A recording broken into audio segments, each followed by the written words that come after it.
스물한 대화 아이 메시지. 나 전달법. 상대방이 내 말을 듣게 하려면 유가 아니라 아이로 시작하는 표현을 사용해야 한다. W. 글랬어. 갈등. 갈등. 칡을 뜻하는 과 등나무를 뜻하는 등을 합친 말로 칡덩굴과 등나무 덩굴이 엉망으로 뒤엉킨 것처럼 사람들의 가치관이나 견해 또는 이해관계가 복잡하게 뒤엉켜 화합하지 못한 상태를 말한다. 가족 간의 관계부터 운전 중에 마주치는 낯선 사람들과의 관계에 이르기까지 사람과 사람이 만나는 상황에서 갈등은 불가피하다. 우리는 모두 배경이나 경험도 다르고 생각이나 욕구도 다르기 때문이다. 갈등은 불쾌한 감정을 유발하므로 사람들은 갈등을 해결하기 위해 대화를 시도한다. 이때 소통이 잘 되면 갈등을 해소하고 좋은 관계로 발전하지만 많은 경우에 대화가 언쟁으로 바뀌면서 갈등이 점점 더 심각해진다. 상대를 비난하지 말고 내 감정을 전달하자. 갈등을 해결하기 위해 대화를 시도했는데 왜 갈등이 더 심해질까? 가장 큰 이유는 자신의 생각이나 감정을 침착하게 표현하기보다 서로 상대방의 문제점을 지적하고 비난하기 때문이다. 갈등을 효과적으로 해결하기 위한 방법은 의외로 간단하다. 대화의 방식을 바꾸면 된다. 상대방을 판단하거나 비난하는 너 전달법, 유 메시지를 쓰는 대신 내 생각과 감정을 진솔하고 부드럽게 전달하는 나 전달법, 아이 메시지를 사용하는 것이다.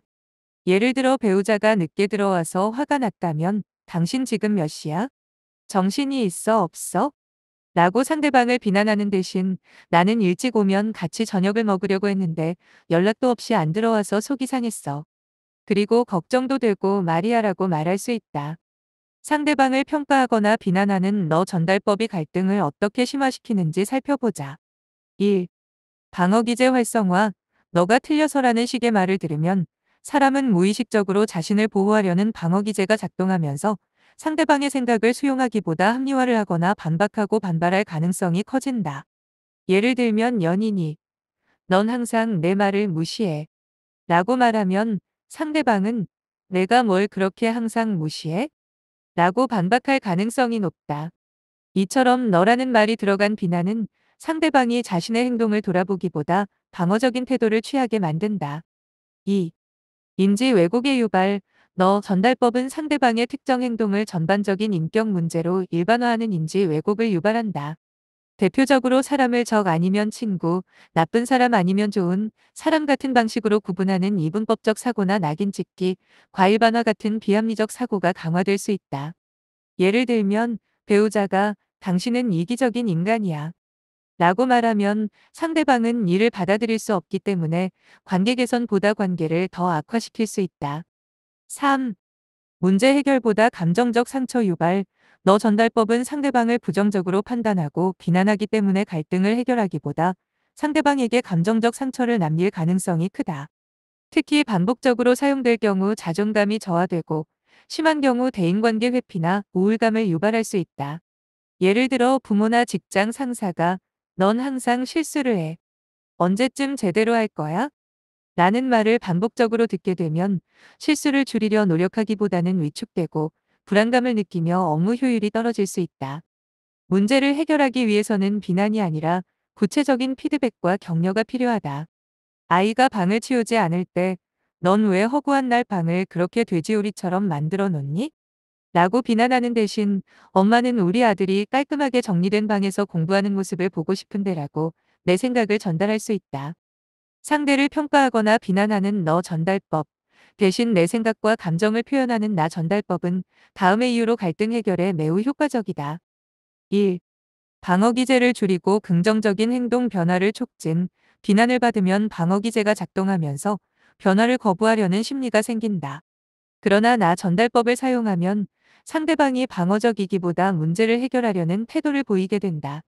예를 들면 직장에서 동료가 협업을 잘하지 않을 때 넌 일 처리가 너무 느려 라고 말하면 상대방은 불쾌해하며 관계가 악화될 수 있다.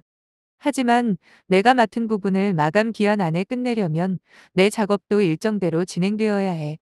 같이 협력해서 해결할 방법을 찾고 싶어.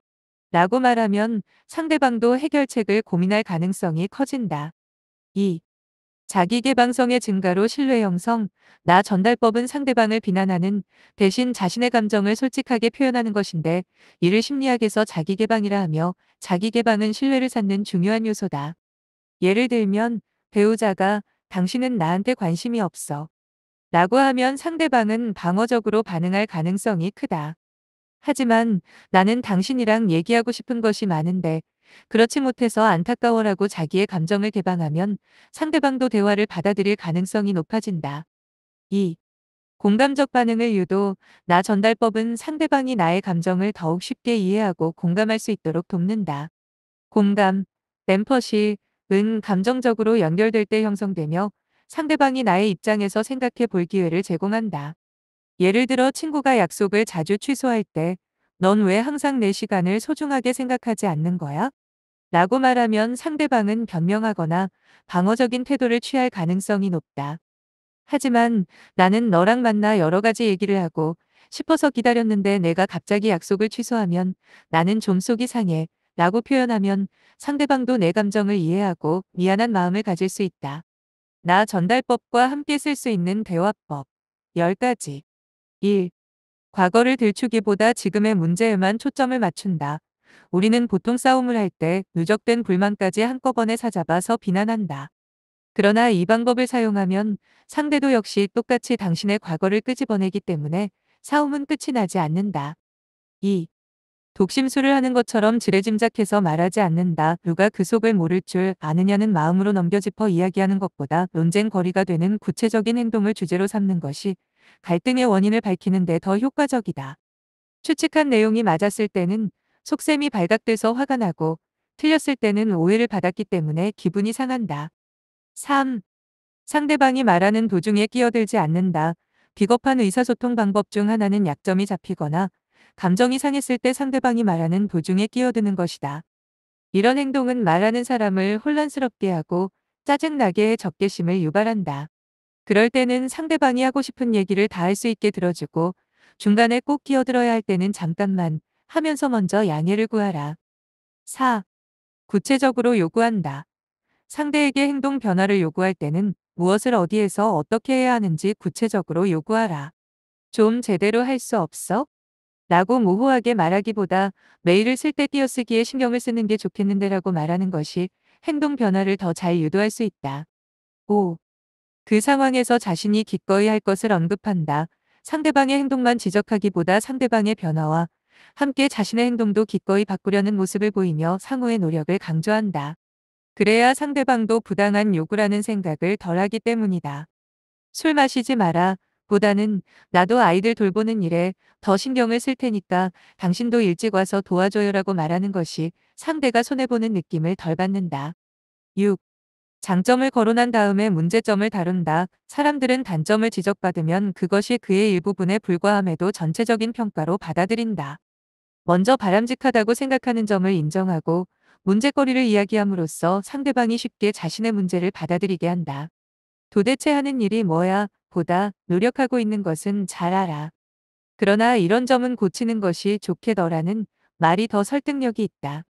7. 자신의 감정이나 사고에 책임을 진다. 실망하거나 긴장했을 때 그런 감정을 유발한 것은 자신의 사고라는 사실을 받아들인다. 상대가 원인을 제공할 수는 있지만 사고 자체는 자신의 것일 수밖에 없다. 그 사람이 기분을 나쁘게 했다가 아니라 그것을 내가 받아들이지 못해서 화내고 있다고 생각하는 것이 감정을 쉽게 가라앉히는 방법이다. 8. 제3자를 끌어들이지 않는다. 부부싸움이 심각해지는 이유 중 하나는 상대를 비난할 때 당신네 집에서는 그렇게밖에 안 가르쳤냐 같이 처가나 시댁을 끌어들이기 때문이다. 또한 자신의 의견을 표현하면서도 존재하지 않는 세력을 만들기 위해 길 가는 사람 다 붙잡고 물어봐라. 누가 옳은지라며 비난하는 것도 제3자를 끌어들이는 것이다. 이런 표현은 나는 전적으로 옳고 상대방은 무조건 틀렸다는 압력을 가하기 때문에 사태를 더욱 악화시킨다. 9. 다른 사람과 비교해서 요구하지 않는다. 옆집 혜진이 엄마처럼 머리 좀 깔끔하게 할 수 없어? 따위의 말을 했을 때 벌어질 사태는 불 보듯 뻔한 일이다. 스스로 못났다고 생각하는 사람도 다른 사람보다 못하다는 소리를 듣고 싶지는 않다. 누군가와 비교하면 실감은 날지 몰라도 설득력은 갖지 못한다. 정 비교를 하고 싶다면 차라리 당신 살림은 깔끔하게 하는데 말이야. 라는 식으로 상대방의 장점과 비교하라. 10. 상관없는 약점을 비난하지 않는다. 어떤 일로 다투다가도 사태가 불리해지면 그것과 전혀 상관없는 약점을 헐뜯는 경우가 있다. 당신이 잘생겼어? 아니면 남보다 연봉이 높아? 가사라도 잘 도와줘야 할 것 아냐. 같이 타고난 외모나 수입 등 상대방이 의지를 가져도 쉽게 바꿀 수 없는 것을 들먹거리면 들어주려던 요구도 거절한다. 비난하거나 요구할 때는 상대방이 고칠 수 있는 행동만 요구할 것을 명심하자. Q. U 메시지. 사용으로 인해 관계가 악화되었던 상황 한 가지를 떠올려 보라. 그리고 그 상황을 개선하기 위해서 어떻게 I 메시지를 사용해야 하는지를 상상해서 시나리오로 작성해 본다면? 키포인트. 갈등에서 벗어나 좋은 관계를 유지할 수 있는 가장 좋은 방법은 상대방을 판단하거나 비난하는 U 메시지 대신 자신의 생각과 감정을 차분하고 부드럽게 전달하는 I 메시지 사용법을 연습하는 것이다. 대화는 타고난 능력이 아니라 공부하고 연구하고 연습해야 하는 일종의 기술이자 예술이다. 대화는 배울 수 있는 기술이다. 노력한다면 당신의 삶의 모든 부분의 질을 빠르게 개선할 수 있다. 브라이언 트레이시. 샵 이민규 교수 샵 명언사